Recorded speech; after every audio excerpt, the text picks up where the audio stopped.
25 টাকায় CT scan, 50 টাকায় ultrasound, আর সেই কারণে কি এখন বন্ধ হতে বসেছে খান স্যারের হাসপাতাল? পাটনার জনপ্রিয় শিক্ষক খান স্যার নিজের উপার্জনের টাকা দিয়ে বানালেন আধুনিক হাসপাতাল। গরিব মানুষ ফ্রিতে চিকিৎসা পাচ্ছেন, কিন্তু সেখানেই বিস্ফোরক মন্তব্য এক নেতা শশী প্রতাপ সিংহের। खान सर इतना पैसा कमा लिए हैं कि अब हॉस्पिटल में 25 रुपए के सर्वे कर रहे हैं और 50 रुपए का अल्ट्रासाउंड कर रहे हैं। मैं खान सर से कहना चाहिए सब बंद कर दीजिए। आप मास्टर हैं, मास्टरिये कीजिए, डॉक्टर बनने का प्रयास मत कीजिए। তিনি সরাসরি বলে দিলেন, এসব নাটক বন্ধ করুন, আপনি মাস্টারি করুন, ডাক্তার হওয়ার চেষ্টা করবেন না।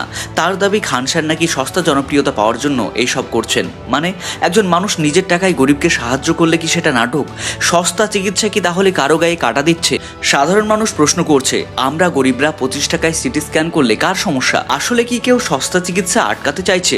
এখন আপনিই বলুন, আপনি কার পাশে? খান স্যারের মানবিক কাজ নাকি শশী প্রতাপ সিংহের প্রতিবাদ?